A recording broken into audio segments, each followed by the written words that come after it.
Je m'appelle Nicolas Philibert, je suis réalisateur. Mon dernier film, c'est Sur l'Adamant.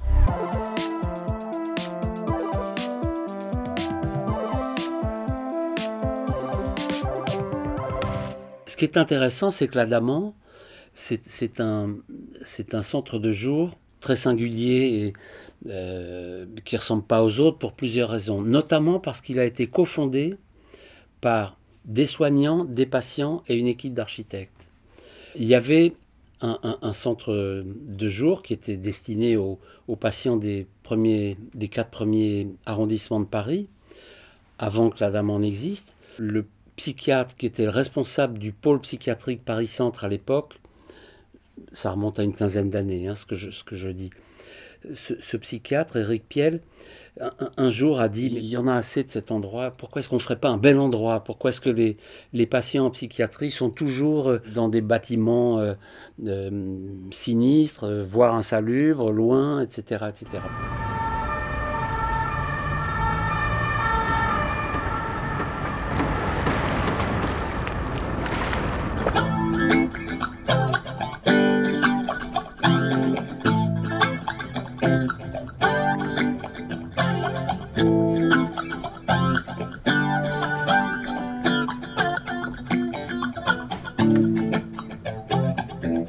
Alors c'est un lieu d'accueil, donc c'est un centre de jour. Les passagers, on pourrait dire, sont accueillis. C'est un lieu apaisant. C'est un lieu qui, j'ai presque envie de dire, qui soigne un peu, oui. On peut y venir pour un atelier, on peut y venir simplement pour être pris dans l'ambiance du lieu, pour prendre un café, un thé. Il y a des gens qui viennent d'une manière quotidienne, d'autres qui viennent une fois de temps en temps. Certains viennent pour tel atelier en particulier. Et puis on organise des sorties. Bien souvent, les lieux de psychiatrie sont des lieux fermés, sont des lieux loin du centre, loin du regard. Ce lieu-là, il est au cœur de Paris. Il est visible. On y accueille régulièrement des artistes, des philosophes, des penseurs, un cinéaste avec sa caméra. C'est donc tout le contraire de ce à quoi on pense quand on pense psychiatrie. Alors moi j'avais entendu parler de cet endroit par une amie avant même qu'il existe. Et puis il y a 8 ans, quelque chose comme ça, j'ai eu la chance d'y être invité pour venir parler de mon travail. Et j'en étais reparti avec le sentiment que je m'étais dit, c'est un lieu où il se passe vraiment des belles choses. Quelques années plus tard, je suis retourné les voir en disant, voilà, j'aimerais bien venir faire un film. Et les choses se sont faites un peu comme ça. Donc, fort de cet accord, j'ai écrit une note d'intention, un projet, et avec les producteurs, on a commencé à chercher les financements, etc. Le projet, l'idée d'un film a été bien reçue. Quelques personnes au début, et ça me semble tout à fait légitime, ont pu dire, tiens, moi j'ai pas forcément envie d'être filmé, mais au fond assez peu. Et d'ailleurs bien souvent, celles ou ceux qui ont dit ça au début ont changé d'idée au bout de quelques jours.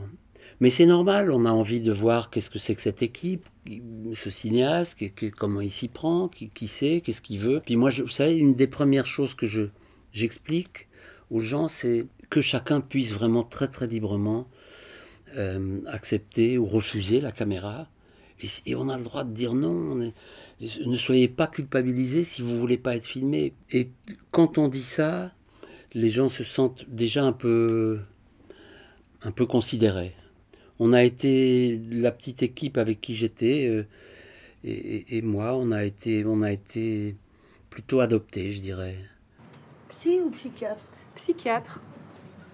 Alors, je m'appelle Sabine Berrière, psychiatre. Je suis la nouvelle. Je suis la nouvelle. Je suis la nouvelle. Mais la nouvelle quoi? Je suis la nouvelle commandatrice. D'accord. Carrément. Comment d'être? Ah, je serais contente à votre place. Alors, et j'y viens. Je voulais vous dire que je suis très contente d'arriver sur le bateau. Extrêmement contente de venir ici. Ouais, vraiment. Déjà, je trouve que c'est un endroit merveilleux. Je trouve très apaisant. Et je pense que c'est un lieu du désir aussi, c'est-à-dire que les gens qui sont là ont le désir d'y être. Et pour moi, ça, c'est fondamental, en fait. Ce que je vois, c'est que dans un endroit comme celui-là,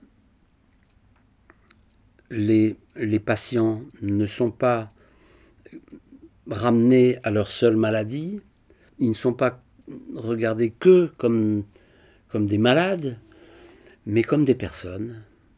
Et je dirais tout est prétexte à retisser, à aider les uns et les autres, à retisser un lien avec le monde.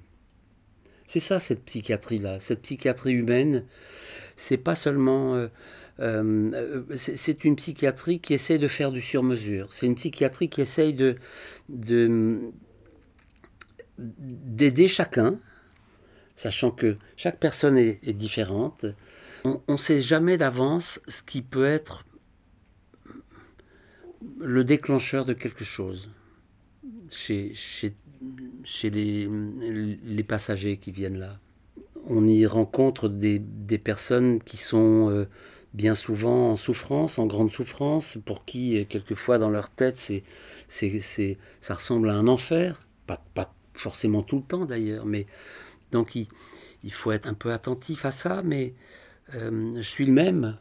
Ma façon d'être ou de filmer n'est pas différente selon les personnes que je filme. J'essaie d'être présent à ce qui se dit, d'être avec. Je suis pas venu sur l'Adamant pour donner la parole, comme si c'était moi, comme si j'étais le maître qui va distribuer la parole aux uns et aux autres. Je suis venu recueillir ce que les uns et les autres avaient envie de me dire. C'est pas tout à fait pareil. Moi, j'essaie de créer les conditions pour que les personnes que je sollicite, que j'ai envie de filmer, aient envie de nous donner quelque chose. Je ne suis pas celui qui vient extorquer des aveux, bien sûr, ou qui viendrait même avec une idée toute faite de ce qu'il faudrait obtenir des uns et des autres, ou leur faire dire, c'est pas du tout comme ça. Quand je commence le film, je sais pas où je vais.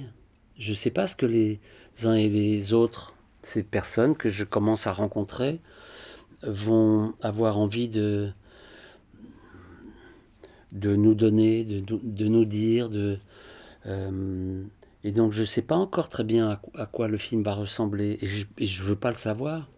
C'est-à-dire j'arrive pas avec un plan de travail, ni avec un programme, encore moins avec une intention trop visible, un vouloir dire, voilà ce qu'il faudrait, voilà le message qu'il faudrait délivrer sur cet endroit, sur la psychiatrie aujourd'hui. Non, je suis pas du tout dans cette attitude-là. Je suis plutôt quelqu'un qui va essayer très tranquillement de construire patiemment quelque chose avec les personnes qui sont là. Et le film va se construire dans la relation avec les uns et les autres. Les patients en psychiatrie sont souvent regardés comme des gens potentiellement dangereux. Le film s'emploie à changer un peu à estomper ces clichés. Et je crois que beaucoup étaient très reconnaissants de ça. La position qui est la mienne quand je viens faire un film comme celui-là est finalement assez proche de cette psychiatrie-là.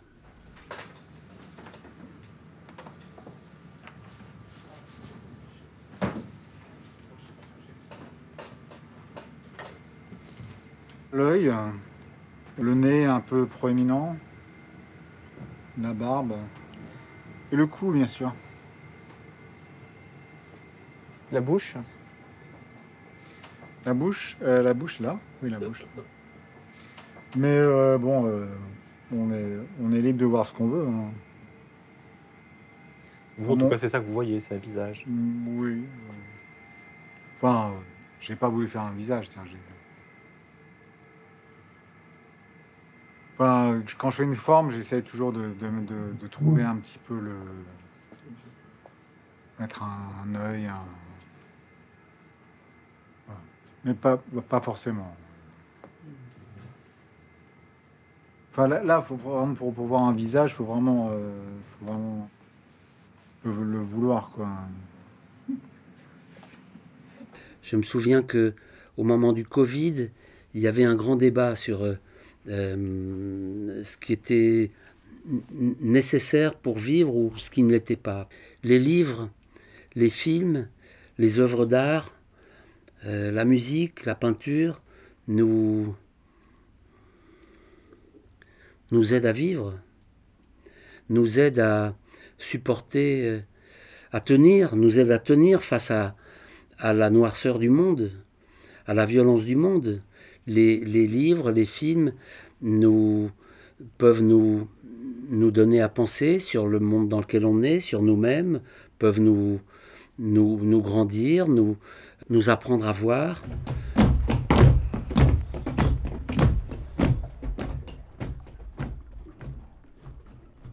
C'est la fin? Oui. On se met dans la peau d'un autre et on croit qu'on va s'en sortir comme ça. On a des têtes un peu cassées peut-être, je sais pas. Personne n'est parfait. Personne n'est parfait. Le film que j'ai tourné sur l'Adamant, c'est le premier volet d'un triptyque.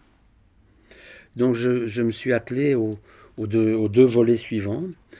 Donc les deux films à venir sont deux films encore en psychiatrie, non pas sur l'Adamant cette fois, mais le deuxième volet du triptyque, ça va se passer en banlieue parisienne, dans un grand hôpital psychiatrique qui s'appelle l'hôpital Esquirol, dans lequel il y a deux unités qui sont destinées aux patients des 4 premiers arrondissements de Paris. Donc on reste dans le même secteur psychiatrique, mais simplement, c'est plus cette fois, ça n'est plus sur l'Adamant, mais à l'hôpital, là où il y a les lits. Donc ça veut dire qu'on va y retrouver quelques-uns des personnages, des protagonistes qu'on a vus sur l'Adamant et d'autres. Et c'est un film qui est axé principalement sur des conversations entre les patients et des soignants. Et puis il y aura un troisième volet, un troisième film, dans lequel, alors cette fois, j'accompagne des infirmiers de l'Adamant qui rendent visite chez eux à des patients.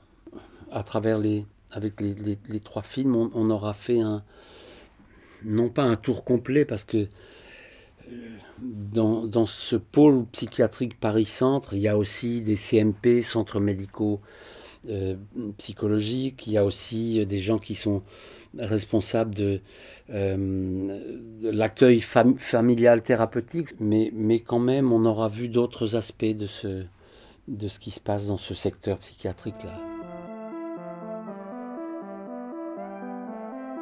Il me semble que ça bouge un peu du côté du documentaire, au sens où, d'abord, il y en a, en tout cas en France, il y en a énormément en salle.